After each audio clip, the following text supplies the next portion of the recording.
एखादा पेशंट दवाखान्यात आल्यानंतर सांगतो की रात्री झोपताना मी अगदी नॉर्मल होतो, सकाळी उठतो बघतो तर पायाला सूज झालेली आहे, अंगठा लालसर झालेला आहे, अतिशय तीव्र प्रकारच्या वेदना होत आहेत, लालसरपणा आलेला आहे आणि हालचाल करायला पण त्रास होतोय.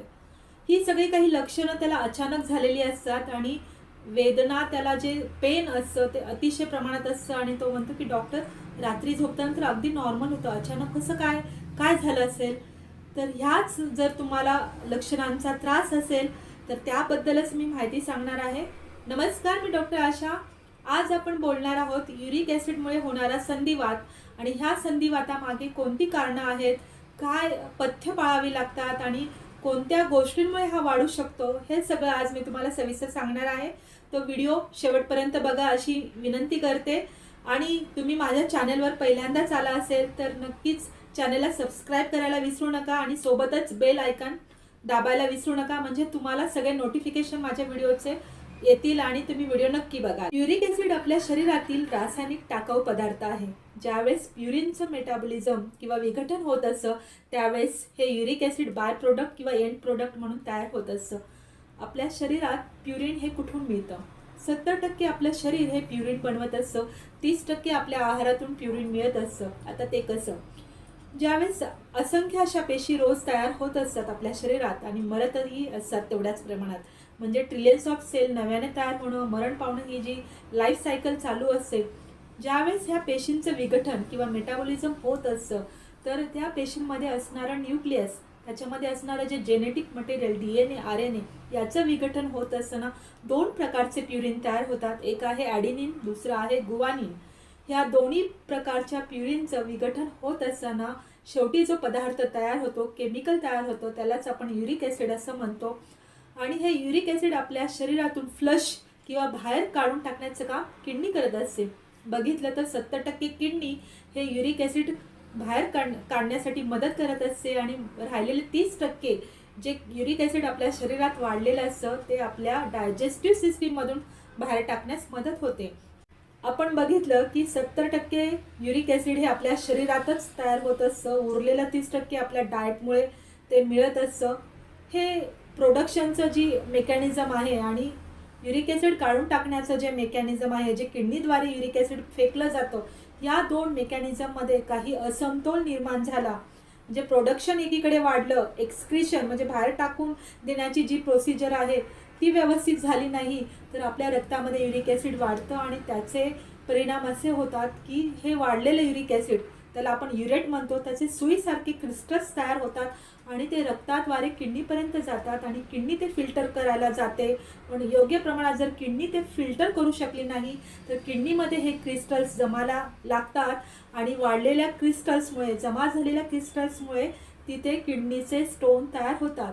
तुम्हाला माहिती नसेल की 6% जे किडनीचे स्टोन आहेत ते युरिक ॲसिडमुळे होत असतात. हे रक्तातील युरिक ॲसिडचे क्रिस्टल, युरेटचे जे क्रिस्टल आहे सुईसारखे असतात, ते छोट्या छोट्या सांध्यांमध्ये जमा व्हायला लागतात आणि सांधेदुखीचा त्रास होतो. त्यालाच आपण गाऊट असं म्हणतो. गाऊटची लक्षणं म्हणजे अचानकपणे सांधेदुखीचा त्रास होतो, मध्यरात्री किंवा सकाळी उठल्यानंतर सांधा दुखायला लागतो. क्लासिकली जर बघायला गेलो, पायाच्या अंगठ्याचा जो बेस आहे तिथे सूज येते, तिथे लालसरपणा येतो, तिथल्या मुवमेंट्स करायला अवघड जातात, तीव्र प्रकारच्या वेदना असतात. ही ॲक्यूट गाऊटची जी प्रामुख्याने लक्षणं दिसतात ती सडनली असतात आणि याचा जो कालावधी आहे तो 7 ते 10 दिवसांचा असतो. डॉक्टर्स तुम्हाला ॲनर्जेसिक, पेन किलर, सूज कमी करण्याची बेसिकली औषधं देतात. नंतर मग तुमचं युरिक ॲसिड लेवल चेक करून युरिक ॲसिड कमी करण्याची औषधं दिली जातात.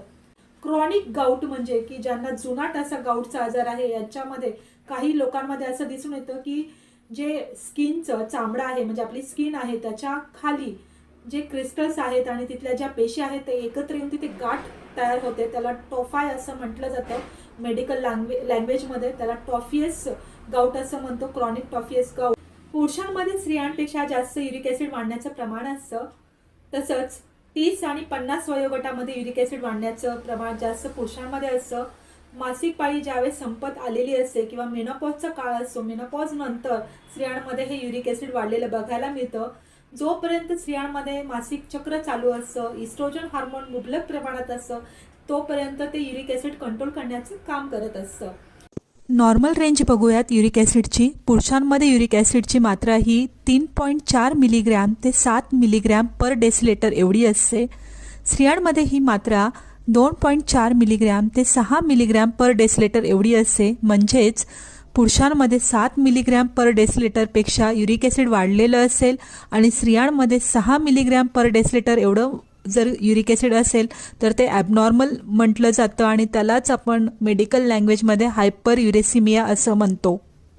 आता युरिक ॲसिड वाढण्याची कारणं कोणती आहेत ते बघूयात. युरिक ॲसिड वाढण्याची मुख्य कारणं आहेत, त्याच्यामध्ये तुम्हाला किडनीचे विकार, किडनी रिलेटेड कुठलाही आजार असेल, ॲक्यूट किडनी फेल्युअर किंवा क्रॉनिक किडनी फेल्युअर किंवा क्रॉनिक किडनी डिसीज, अशा प्रकारचा किडनीचा कोणताही आजार असेल तर अशामुळे किडनीची जी कार्यप्रणाली आहे, कार्यक्षमता जर कमी झालेली असेल तर ते युरिक ॲसिड फिल्टर करणं किंवा फ्लश आउट करणं व्यवस्थित होत नाही आणि युरिक ॲसिड वाढतं. दुसरं असं आहे की अनुवांशिकता, म्हणजे की जेनेटिक, तुमच्या घरामध्ये कोणाला जर युरिक ॲसिड वाढण्याची जर टेंडन्सी असेल तर तुम्हालाही असं होऊ शकतं. काही अशी औषधं आहेत जी हायपरटेन्शनसाठी म्हणजे वाढलेल्या बीपीसाठी किंवा हृदयविकारासाठी वापरली जातात.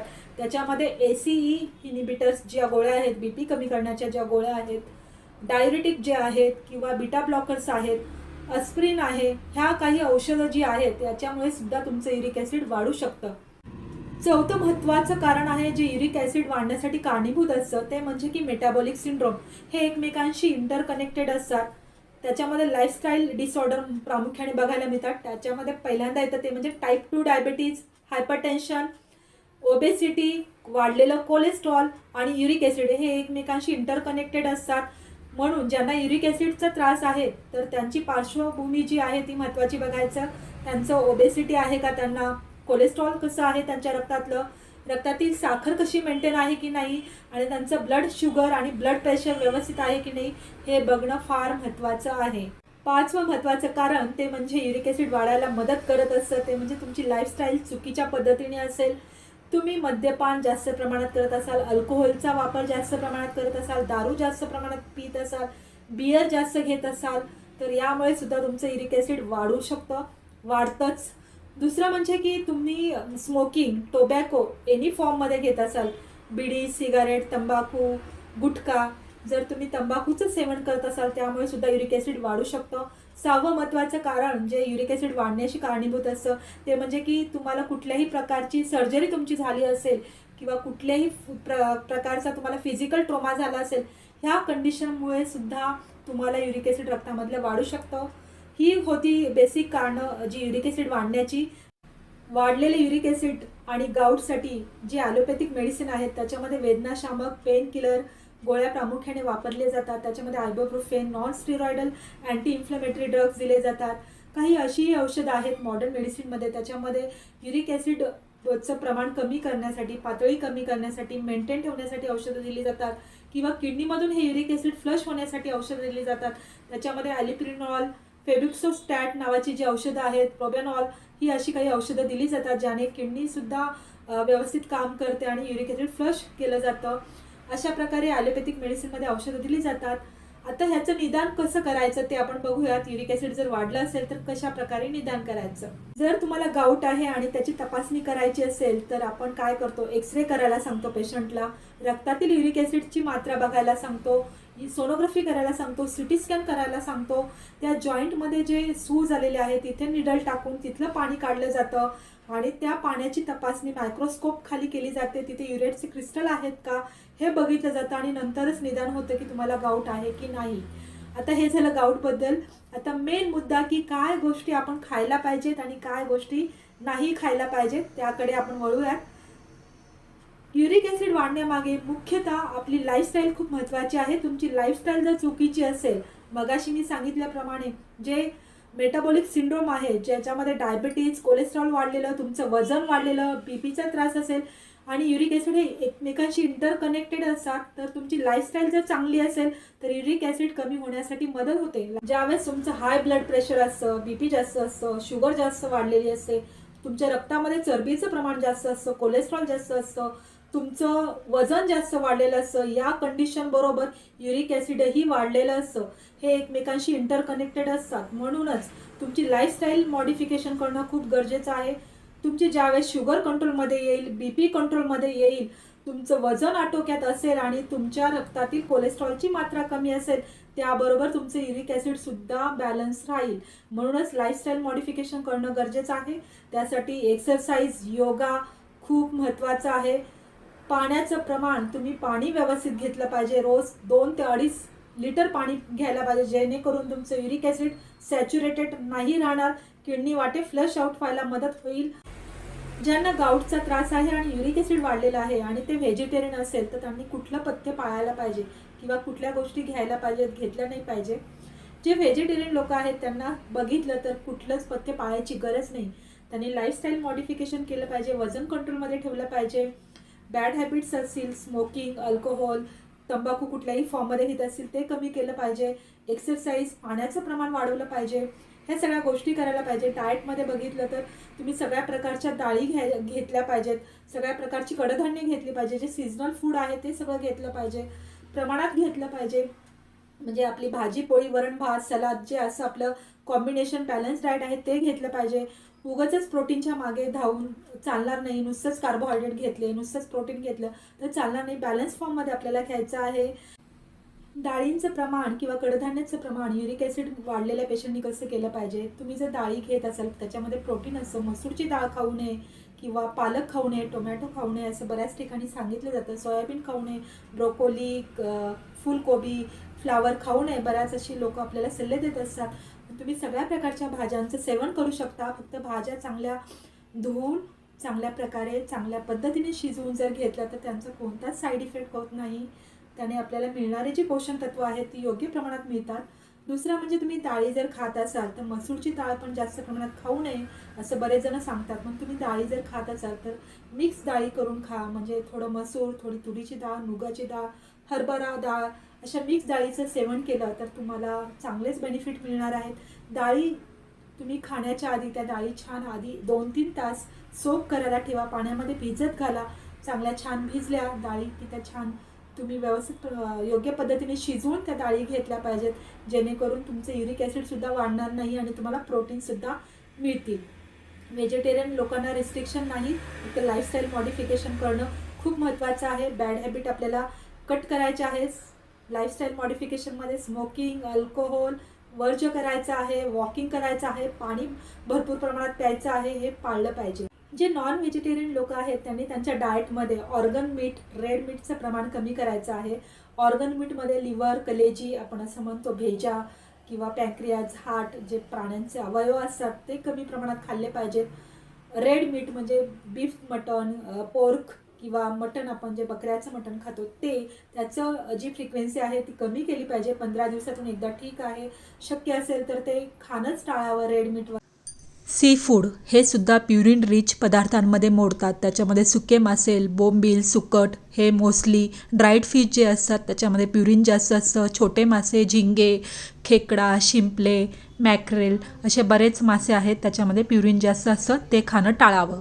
फॅट फ्री मिल्क आणि मिल्क प्रोडक्ट्स खायला पाहिजेत, ज्याच्यामध्ये साय कमी प्रमाणात असेल. तुम्ही सोया मिल्क किंवा बदामाचं मिल्क घेऊ शकता, ते तुमच्या शरीरासाठी खूप चांगलं आहे. हायड्रेशन मेंटेन ठेवा, पाणी भरपूर प्या. 2.5 ते 3 लिटर पाणी प्या, त्याने तुमचं किडनी फ्लश होण्यासाठी मदत होईल. आता अशी कोणती औषधं आहेत ती बघूयात की ज्याने तुमची किडनी युरिक ॲसिड बाहेर टाकण्यासाठी मदत करेल किंवा युरिक ॲसिडची पातळी मेंटेन करण्यासाठी मदत करेल. एक तर आहे लिंबू वर्गीय जी फळं आहेत किंवा जे व्हिटॅमिन सी रिच फूड आहे, त्याच्यामध्ये पेरू आहे, किवी आहे, मोसंबी, संत्र, आवळा, पेरू, ही जी फळं आहेत, द्राक्ष, ही सगळी व्हिटॅमिन सी रिच जी फळं आहेत ती आपल्या आहारात समाविष्ट केली पाहिजे. म्हणूनच म्हणतो ना, सीझनल फ्रूट आपल्या फळं आहेत ते आपल्या शरीरात जाणं गरजेचं आहे. तर तुम्हाला फळं जमत नसेल तर रोज 1 ग्लास कोमट पाण्यामध्ये अर्धा चमचा किंवा 1 चमचा लिंबूचा रस तुम्ही टाकून सकाळी उपाशीपोटी घेतला पाहिजे. दुसरा म्हणजे घरगुती उपाय आहे ते म्हणजे की ॲपल सायडर व्हिनेगार आपल्याला मार्केटमध्ये इझिली अवेलेबल होतं. 1 चमचा ॲपल सायडर व्हिनेगरचा 1 ग्लास कोमट पाण्यातून रोज सकाळी उपाशी पोटी घेतला तर त्याचे फायदे खूप आहेत. मेटाबॉलिझम छान सुधारतं, वेट लॉससाठी मदत करतं, बॉडी डिटॉक्स होण्यासाठी मदत करतं आणि युरिक ॲसिड फ्लश आउट करण्यासाठी सुद्धा मदत करतं. आणि युरिक ॲसिड रिलेटेड जर किडनी स्टोन असेल त्याला सुद्धा विरघळण्याचं काम हे ॲपल सायडर व्हिनेगर करतं. म्हणून ते आपल्या आहारात घेणं खूप गरजेचं आहे. तिसरं म्हणजे तुम्ही ओव्याचा काढा किंवा ओव्याचा चहा घेऊ शकता. तो सुद्धा आपल्याला युरिक ॲसिड डिझॉल्व्ह करण्यासाठी मदत करतं. चौथं म्हणजे खसखस जी आहे, पॉपी सीड्स म्हणतो, खसखस आणि वेलची याचा जर तुम्ही 2 वेलची आणि चिमूटभर खसखस रोज तुमच्या जेवणानंतर घेतली तर त्याचा फायदा तुमचं युरिक ॲसिड फ्लश करण्यासाठी होतं. आणखी एक करता येईल घरगुती, ते म्हणजे की तुम्ही चेरीज, ज्या स्ट्रॉबेरीज आहेत, ब्लूबेरीज आहेत, कॅनबेरीज आहेत, जर तुम्हाला मिळाल्या तर तुम्ही त्याचं म्हणजे सेवन करू शकता. त्याने सुद्धा खूप चांगले रिझल्ट मिळतात. आणखी एक म्हणजे कॉमनली इझिली अवेलेबल होणारं जे आहे पदार्थ तो म्हणजे केळी. केळी आपल्याला इझिली अवेलेबल होतात. केळ्यामध्ये असणारं पोटॅशियम, मॅग्नेशियम हे किडनी स्टोन फ्लश आउट करण्यासाठी खूप मदत करतं. आणि kidney stone uric acid related असेल तर ते सुद्धा कमी होण्यासाठी मदत करतं. आणि युरिक ॲसिडची पातळीसुद्धा समतोल राखण्यासाठी हे केळी मदत करत असतात. हे झाले घरगुती उपाय. आणि आहे जे डबाबंद, हवाबंद, पॅक प्रोसेस फूड आहेत त्याच्यामध्ये हाय कॉन्सन्ट्रेटेड फ्रक्टोज वापरलं जातं. ते आपल्या शरीरासाठी खूप हानिकारक आहे. त्याच्यामध्ये जे कॉर्न सिरप आहे, जे हायली कॉन्सन्ट्रेटेड फ्रुक्टोज आहे, ते आपल्या शरीरासाठी घातक आहे. त्याने तुम्हाला शुगर होऊ शकते, तुमचं वजन वाढू शकतं, तुमचं BP वाढू शकतं आणि त्याने तुम्हाला हार्ट रिलेटेड प्रॉब्लेम होऊ शकतात. युरिक ॲसिडसुद्धा वाढलं जातं. म्हणून तुम्ही डबाबंद, हवाबंद, प्रोसेस, पॅक, जे जंक फूड आहे, फास्ट फूड आहे, स्ट्रीट फूड आहे, ते टाळायचं आहे, ते खायचंच नाही.